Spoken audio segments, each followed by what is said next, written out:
Good afternoon, everybody. I hope you are well. You can hear me all nice and clear. Just make sure the microphone's working. So we are going to be talking about how do you get 2 to 3 clients a month from LinkedIn reliably. And I can see some of you are in the chat, which is great. Hi, Hasibil. Hi, Joe. Let me mute that. And Micah and Kanish. Great to have you on today and joining me.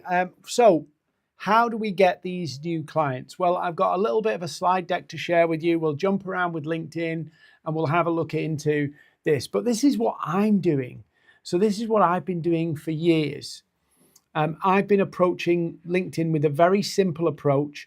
I run a number of businesses. I do not have the time to be sat on LinkedIn like a content creator. I have to actually run a business, and you have to run a business probably, or you've got other things you have to do alongside what you do. So you need an approach that works in real life, not content creator, imaginary dream world land. So I'll share my screen. We'll go through this together. Feel free to put questions in the chat, and we'll talk all about everything we're going to do today. So if you're joining this session, it's really simple what we're going to do. Who is this for? What are we going to talk about? If you want to sell services or expertise on LinkedIn, so maybe you've come out of corporate and you've got some experience and expertise. Maybe you've started your own business and you're a consultant of some kind, or you're selling a physical service. AI consult, AI tools or whatever it is, but you're not selling cheap stuff. It's very difficult, just to make it clear, to efficiently and in a very short time span sell lots of $200 things. I'm not into teaching you how to sell $1,200 things. I want you to sell one $20,000 thing. So who's it for? People who are selling services. They want to sell on LinkedIn. They want a consistent source of revenue.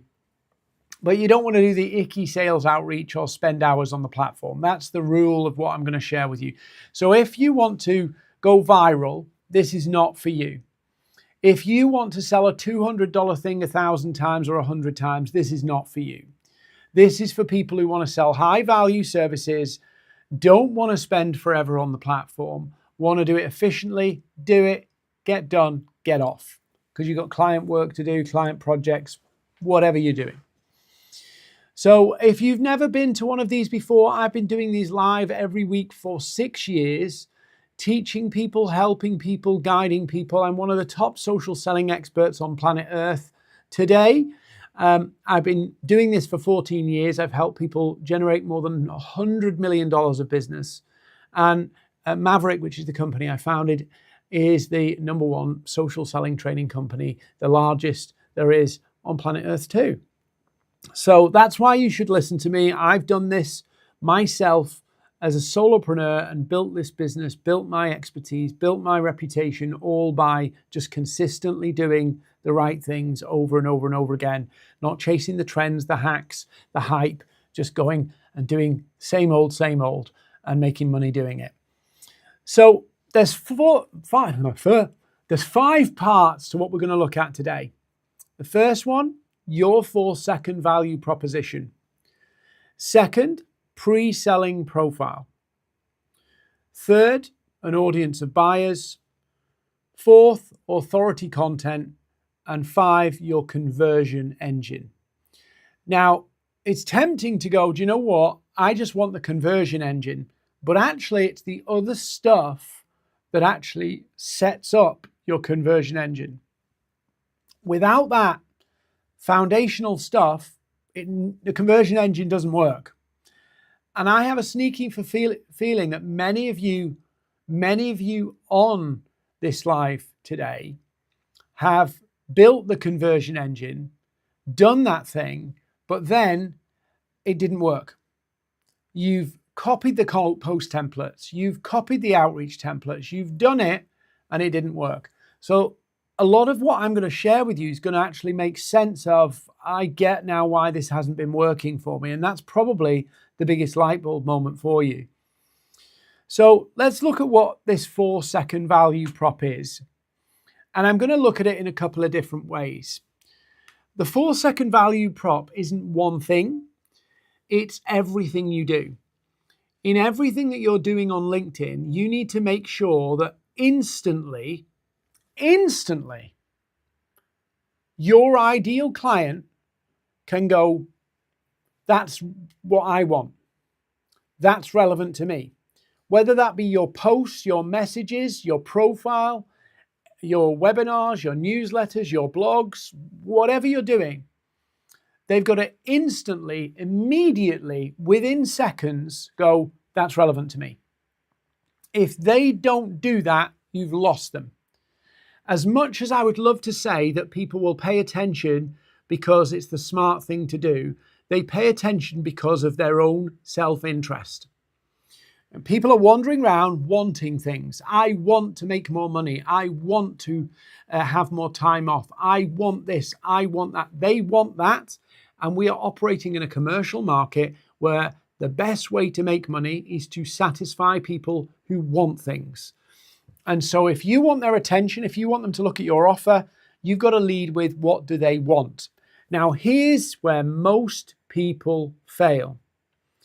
They've never built the business, what they do, around what people want. They've come up with an idea and gone, how do I sell it? It's a tough way to do it. So what you need to think of is what's one problem that people want to solve. And that's really important. Not a problem they need to solve, a problem they are motivated to solve. If you pick a problem that people need to solve but don't want to solve, you will have to spend a lot of time educating them to change the way they think to actually buy from you. Instead of getting them in and saying, I can help you with what you want and delivering what they need at the same time, what you're doing is investing all of your marketing energy in trying to change their thinking so that they buy. Some of you have just had massive light bulb moments of going, oh my God, I've been doing that. I have been trying to re-educate my prospects to go, you don't want that, you actually want this. So what's the problem that your target audience want to solve? Which leads me to the next thing. Because you've never figured that one out of what's the target audience want to solve, you've never actually built an offer around what they want to solve. You've built an offer around, a service around what you do, what you can do. Doesn't mean it's wrong, but you've built it from your perspective out, and you actually need it to build around what they want. So you transpose your expertise into a way that shows what they want. Then you need to pick an audience so you can tailor that, so you can craft that offer so it's really super relevant. So if I was going, what do people want? What's the problem people want to solve? They want to make more money, say. Okay. How am I going to make people more money? Great. Okay. For who? Who's the motivated buyer? The audience. Right. How do they do it? Why do they want that? I can dig into the depths of the detail of why they want to make more money, why they want to do this, why they want to do that, so that my service, the offer I'm building, the offer I'm perfecting, actually can come out as perfectly tailored for them. You don't need, if you're selling a $20,000 product or service, you don't need thousands of people to get it. You need 10 people. You need 50 people to make $1 million. 50 people.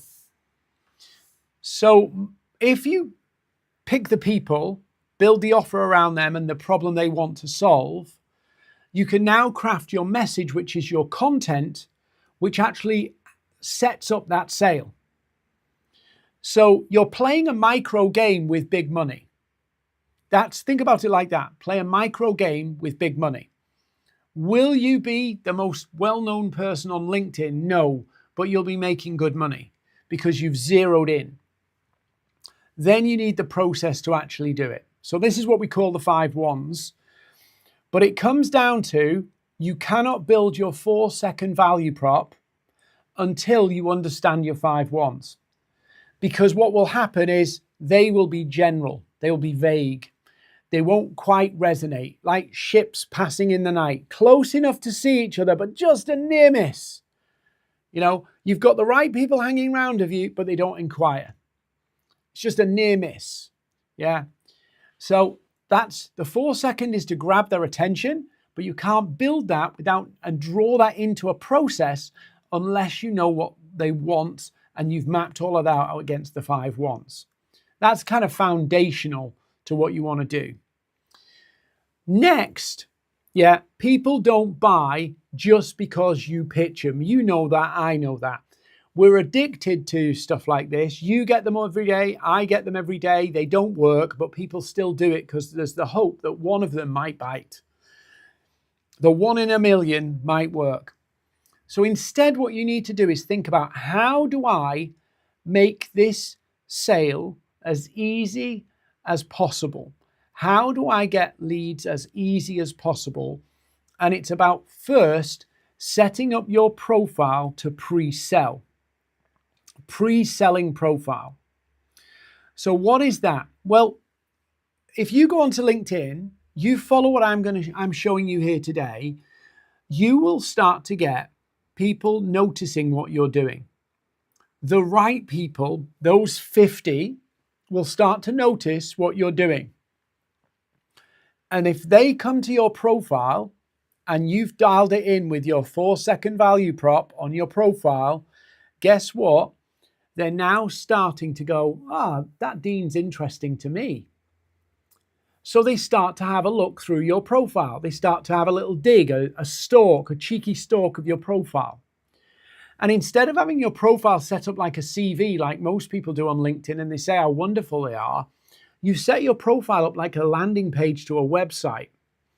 So the top is drawing people in. And, you know, when you post, when you connect, when you message, when you comment, everything that you do, people check you out. You're now bringing people into your funnel. Your funnel. So the more they see of you, the more they trust you. The better educated they are about your offer before we get to a bit further down the line, the easier the sale will be. If I have to tell you today what I do for the first time, and I had to kind of close you on a sale today at the same time, that is a tough gig. But if you've looked at my profile, seen me in your feed, done all of those things a few times over the last couple of weeks, you are way more open. And that's why we do the pre-selling profile, so that they understand what we do before it comes up in our conversation, so they already know what it is. So let me show you what that looks like. That looks like making your promise, your 4-second value prop of your offer, front and center at the top of your profile. That means making your profile picture really clear so they've got recall of your face, because that helps build trust. That's your headline restating the value of what your offer is, so that they scroll down.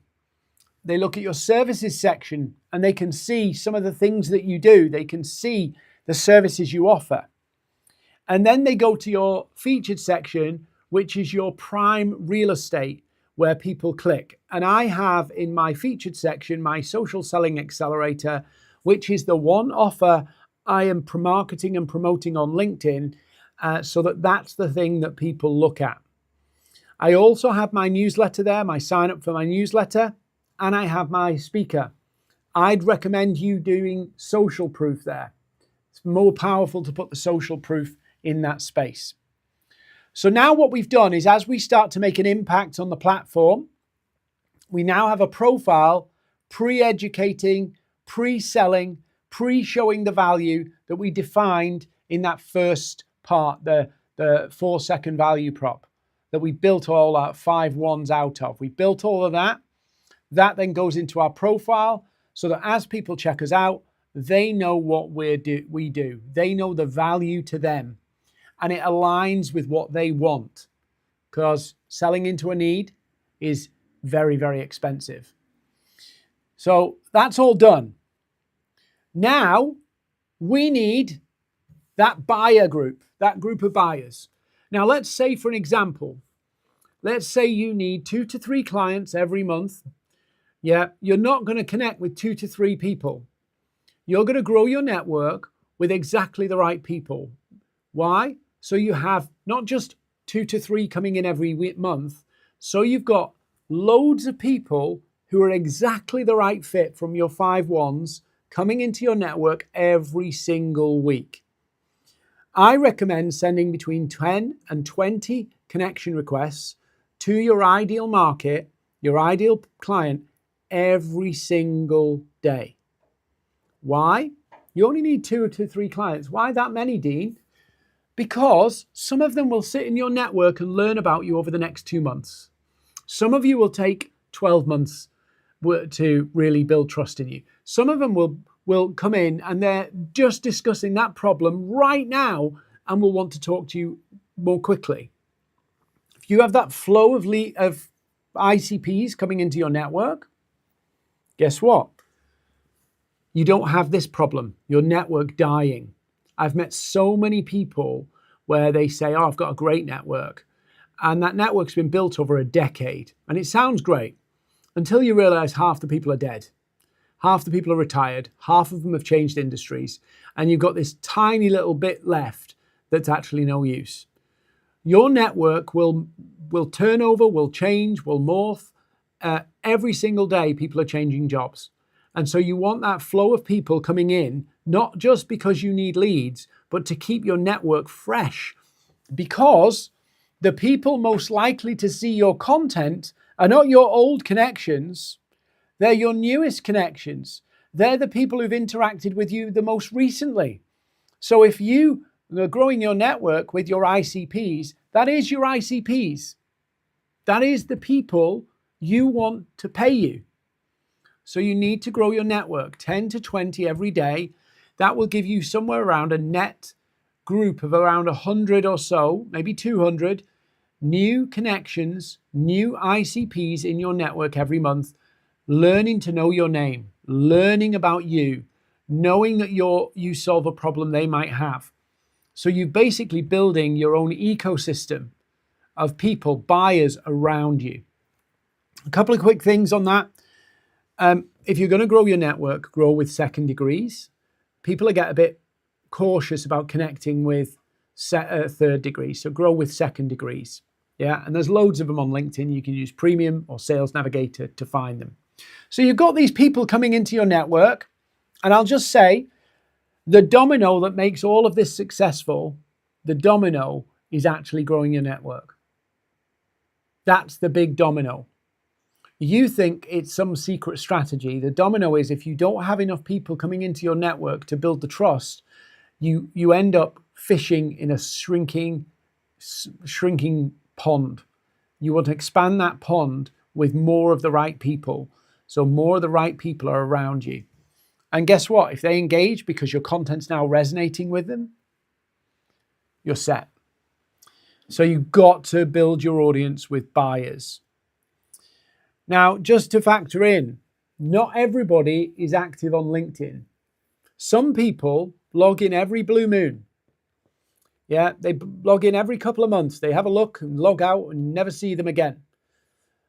Other people log in and scroll and consume, but don't really post and are not kind of that kind of active kind of person. That's the majority of the platform. Then you've got the posters and content creators like me, who are here every day, all day, right? They're not your customers. In most scenarios, they are not your customers. They might have the audience of your customers, so it's worth having them in your network and networking with them because they might have the crowd you want. But ultimately, the people you want are the LinkedIn lurkers. That's where the money is. So you want to grow your network with the people who are on the platform. Doesn't mean they're posting, but just check their activity. When did they last like something? When did they last comment on something? You want people who are showing up so they can see you in their feed. If they're not showing up, you're not going to be seen by them. So Three types of users. Don't think it's about going after the posters. It's not. It's going after the lurkers. Zombies, they're just not as active. So you just need to be mindful that if you grow your network with people who don't log in, and then you go, Dean, I've got no engagement on my content, it's because half the people that you're connected with don't log in. So we've got, if you think about it now, we've clarified our 4-second value proposition and the 5 whys. We've translated that into our offer and our profile and everything that we've put out there so people are learning about it. They can see the relevance of it. We're growing our network now with exactly the right people, the perfect fits for our business. Now it's about authority content. Not because you're going to get flooded with inbound leads from content. That's unpredictable, right?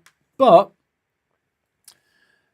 the content plays a vital role in building familiarity and trust.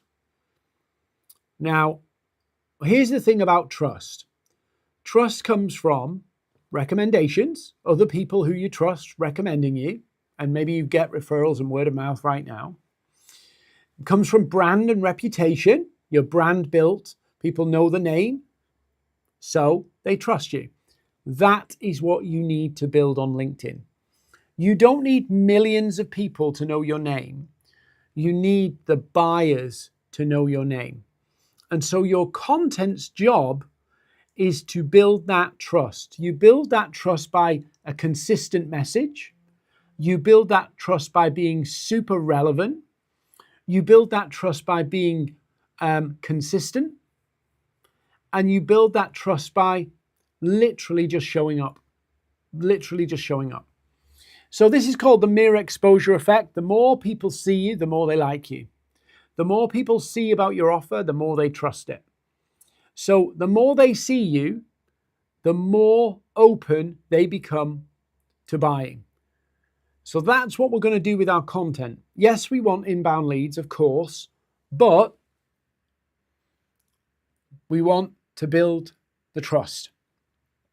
So how do we do that with content? Well, first off, you cannot put out Wikipedia nonsense. I call it Wikipedia content, where it's factual, without any opinion. It's like the BBC wrote it. It's neutral. A lot of people post neutral content. In that, it has no angle, like no slant, the way you're going to present it.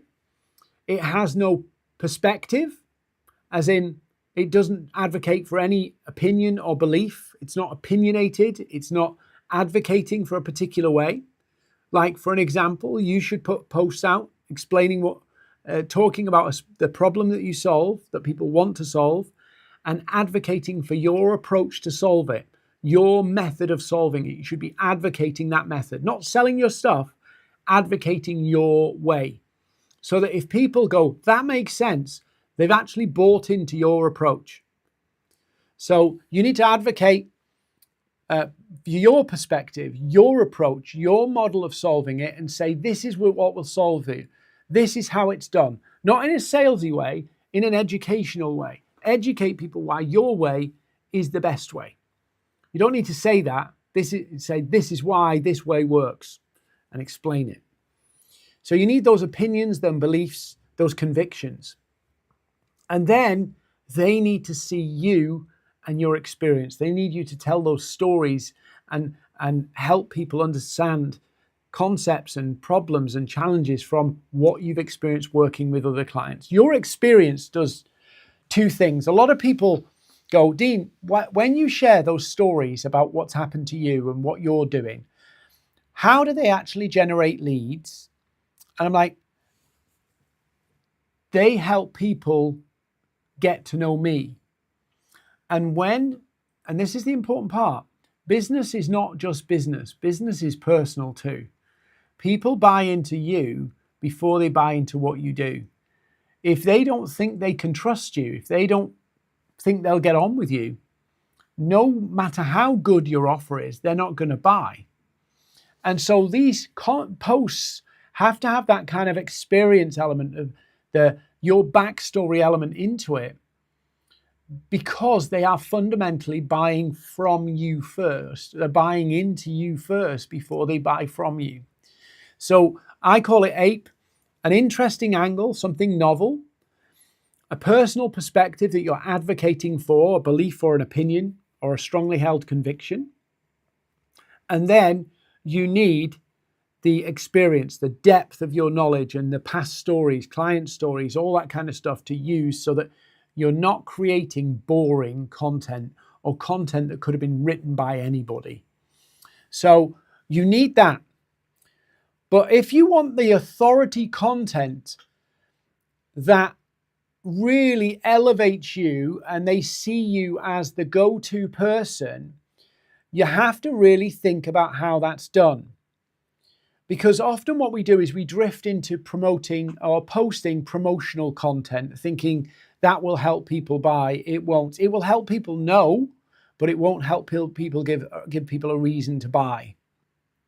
It won't help them motivate them to buy. So authority content comes from you have to understand their problem from their perspective. If you don't know that, you can't write this content. You have to understand the world from their perspective. That means study. That means looking back at past conversations, the works. Now, I'm going to explain something here for you that will help you understand authority content. Authority content is like this.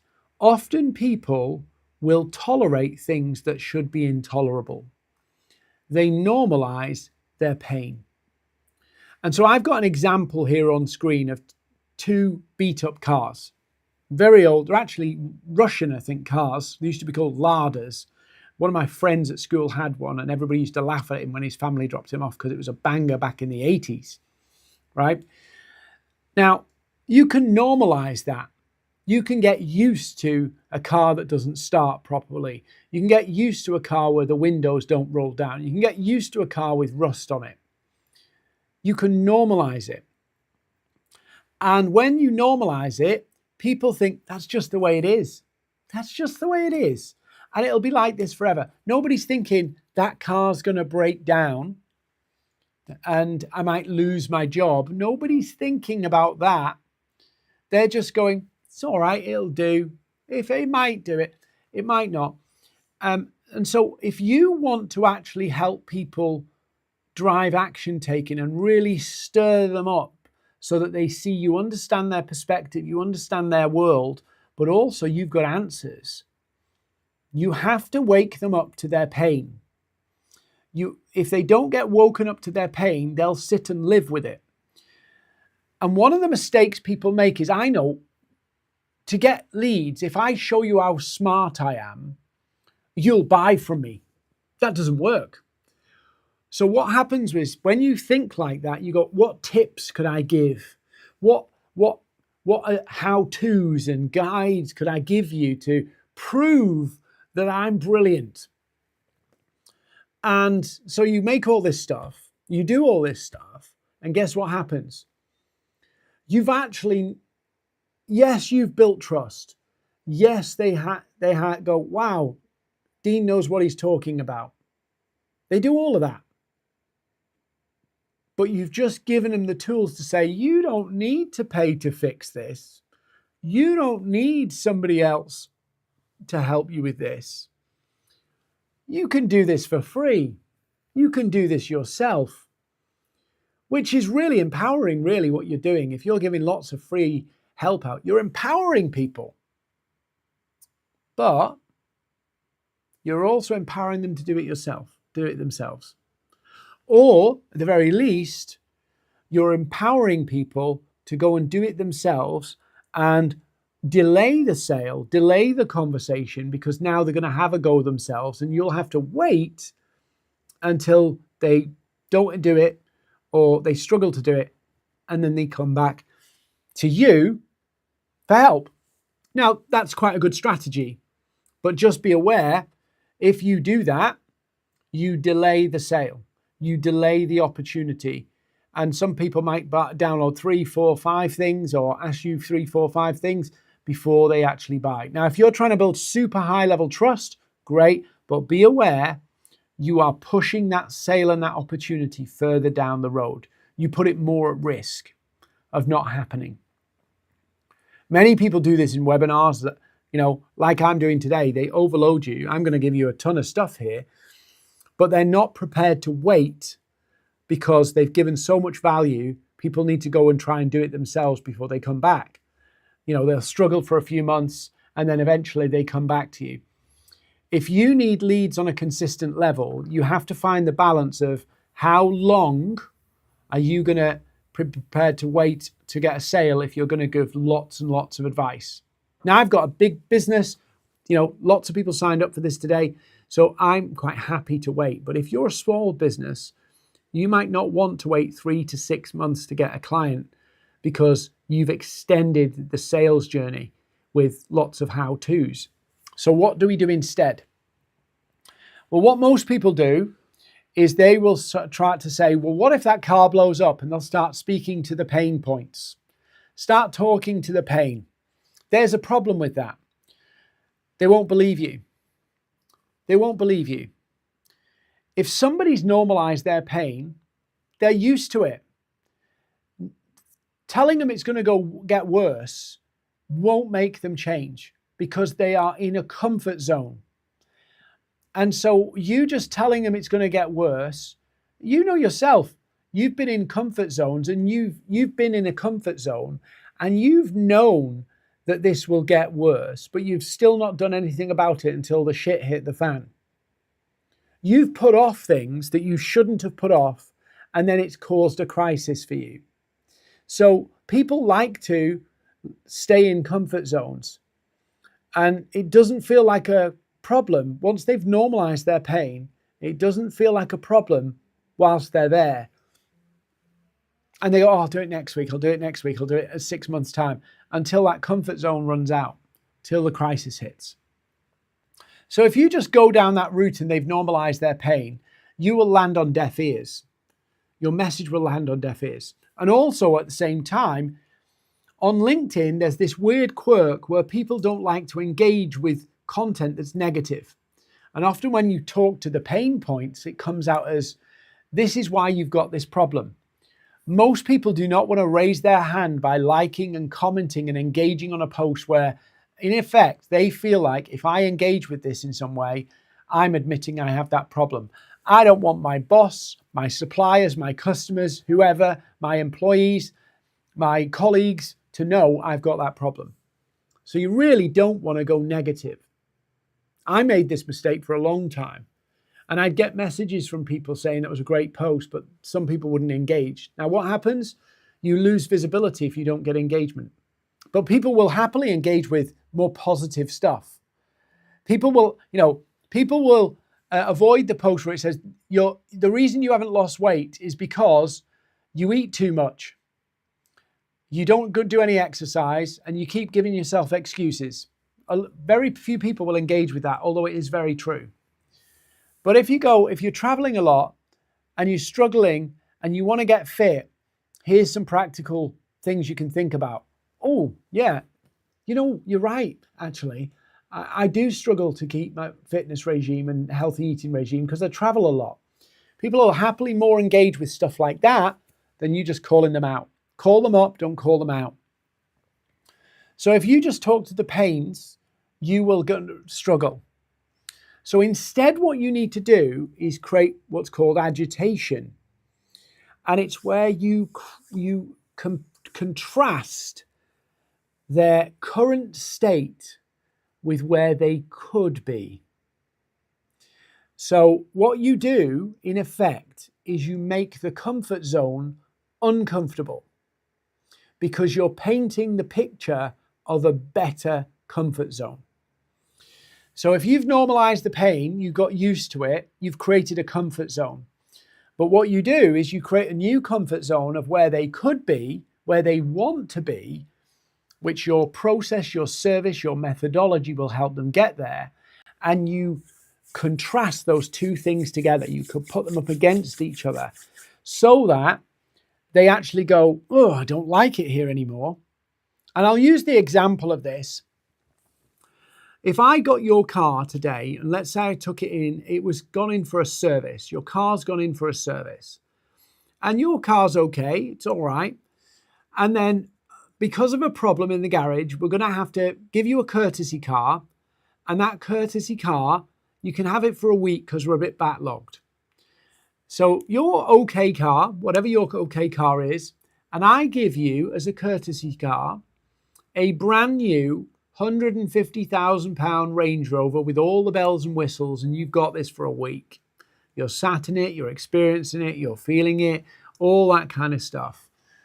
And then at the end of the week, do you fancy going back to your old car? It actually will motivate you to go, I need a better car.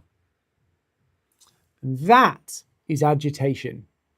And in your content, your authority content has to agitate people so that their comfort zone doesn't feel as comfortable anymore. And that gives them the motivation to move.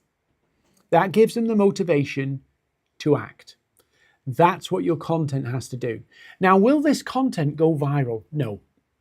But will it resonate with the people who are in that comfort zone and want to get to that destination? 100%. And like I said, for you to do $1 million of sales in the next 12 months, you would need 50 people to pay you 20 grand. And you've got 100 or so people coming into your network every month. So that's 1,200 people. Out of 1,200 people, you've got to get 50 people to convert. Out of 1,200 people, you've got to get 50 people to convert. That is, roughly speaking, about a 3 or 4% conversion rate, which, if you speak to any marketer, is about the average conversion rate. So you see how this is all starting to come together. So the agitation piece is what makes it work. Now, that content's doing its thing. We can't rely on people being prompted by the content. We need something more predictable than that. So we need a lead bridge, what I call a path to pipeline. And there are 5 paths to pipeline you can do on LinkedIn. So these are them. You'll see them on screen. I'll just explain each one a little bit. So first off, you can build an email list or a newsletter off the back of your LinkedIn, and you can get 2 to 3 people per day joining your newsletter. You can see who they are, and you follow up and have some conversations about why they joined and book calls. So that's a really simple one. Yeah. You can do that on LinkedIn, you can do it on email, but it's a really simple one. 2 to 3 people coming into your newsletter each day, and you can say, hey, thanks for joining. What prompted you to sign up? What's your goals? What you're looking to achieve? And you can start a conversation. I'll show you that in a moment. You can do more tight conversion content and some of the campaigns. So things like, you may have seen me talk about it before, loaded polls, really powerful for starting conversations day to day. You can do self-propelling posts, which are ones that drive people to download your lead magnet. You can do content where what I call wow posts, which drive inbound leads because people see themselves in what you're posting. So these are conversion content pieces that you do that are deliberately designed to build and to convert leads.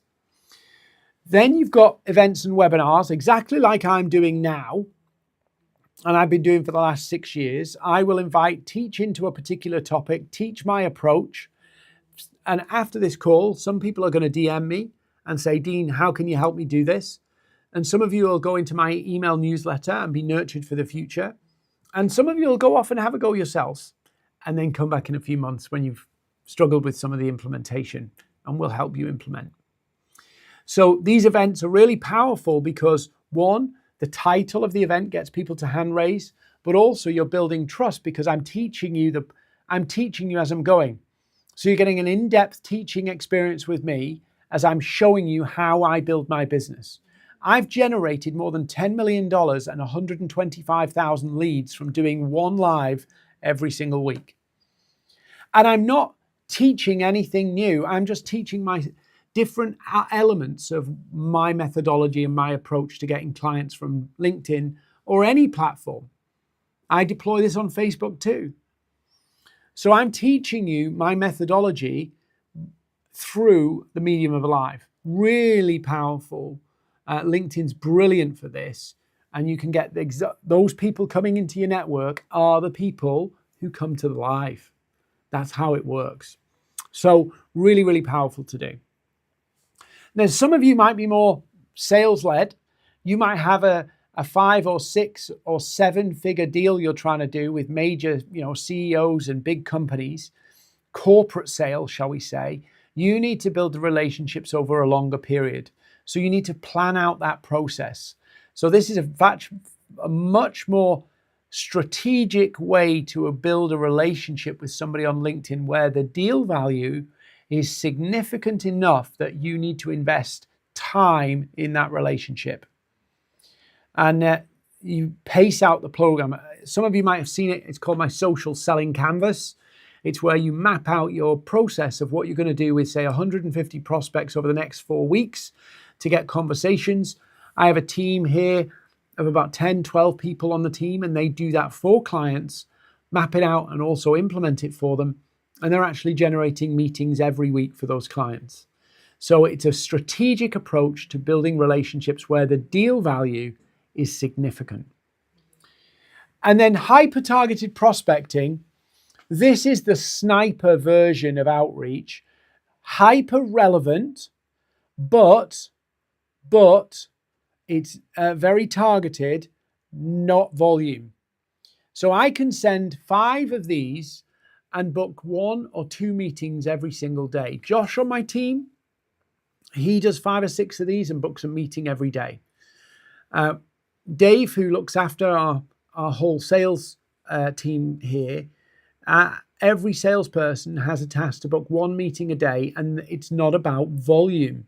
It's about relevance and high touch. It can be done relatively short, and I'll give you some links so you can download and read up on these in more detail in a moment. These are the pathways that will give you that bridge to a conversation with the right person. So I've mapped them out a little bit. What I want to do, because it's too much to do in this session, is I put a QR code on the screen. If you scan that QR code or maybe grab a screenshot of it to download it, it's a little quiz. And what you do is you put your profile in, put your goals in, and then it'll ask you some questions and it will score you against each of these pathways. So all 5 of them. And it will give you a score, a percentage score for each one. Now, why does that matter? Well, hyper-targeted outreach, the sniper, for an example, is the most successful with the highest meeting booking rate of any. But if you're a coach or you're a subject matter expert, you might find it a little bit icky outreaching. You might want instead, and you might feel more comfortable writing.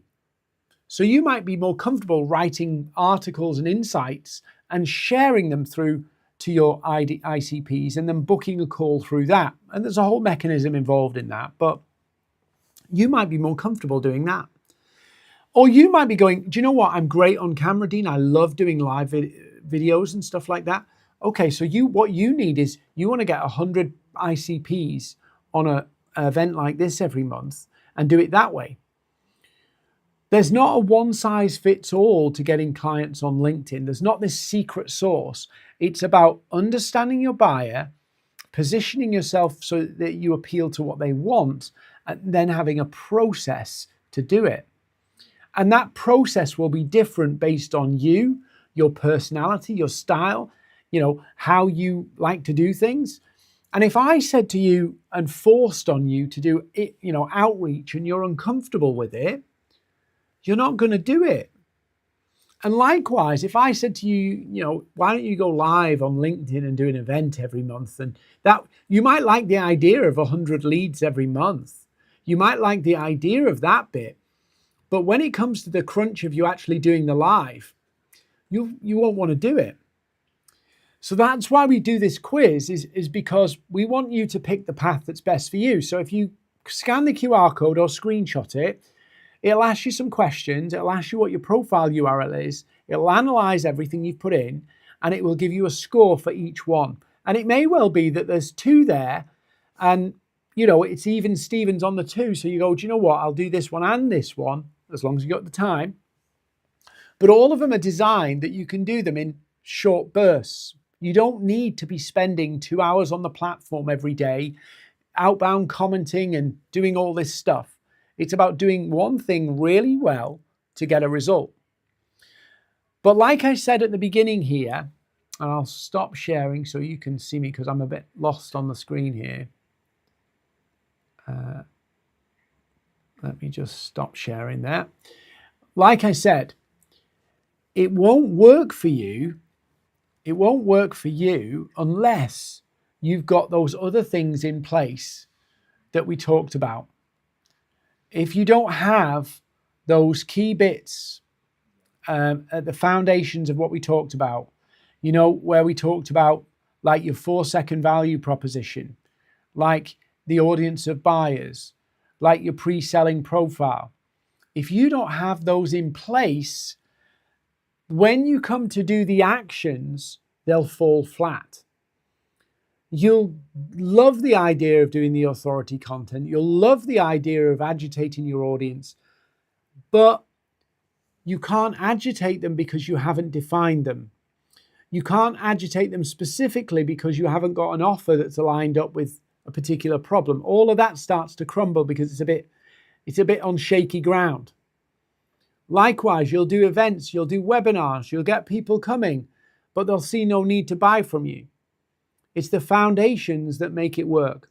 The fact that they can see value quickly, the fact that you've mastered the 5 whys, the fact that your profile's doing a lot of the heavy lifting of educating people about your offer and what you offer and what the value of that is. The fact that you've got a flow of people coming in that are the right fit, exactly matching the 4-second value props that you've put out. The fact that you've got the authority content stirring them up and making their comfort zone uncomfortable. And then you've got an actual set of infrastructure to take those people and move them from a connection to a lead. And then from a lead to a call, and from a call to a proposal, and from a proposal to a deal. Yeah, you need that infrastructure in place. So go and do that quiz. If anything I've done and shared with you today has resonated, feel free to message me. More than happy to chat you through this in more detail. But you want to do the quiz, and you want to think about maybe some of you have been using LinkedIn, but what you've been doing is thinking about it more as a thing you do. You've not really thought about it as like a business plan. You've not thought about it as a revenue channel. And don't worry, lots of people don't. So you're not some kind of bad person here. It's just a lot of people either go into, I'm going to use it like a creator, and then they burn out. Or they use it erratically and get nothing. It's about doing the right things consistently in a couple of hours a week. Whether that's 30 minutes a day, whether that's an hour every other day, whatever that looks like. But it's about doing the right things and going after the right audience with the right message and the right process, the 5 whys. Look, I hope this was helpful. Go and do the quiz. Have a look to see if there's any comments, and I'll reply to them. I can't see them for some reason here right now, but this is how you get 2 to 3 clients a month from LinkedIn. Don't sell $200 things, sell $20,000 things. That you only need 50 clients to make $1 million, but then you need a watertight process and real dialed in clarity so it works. That's it for me. Have a great Friday. Thank you for joining me. If you have any needs or challenges or questions, drop me a DM. But you've been brilliant. Thank you. See you.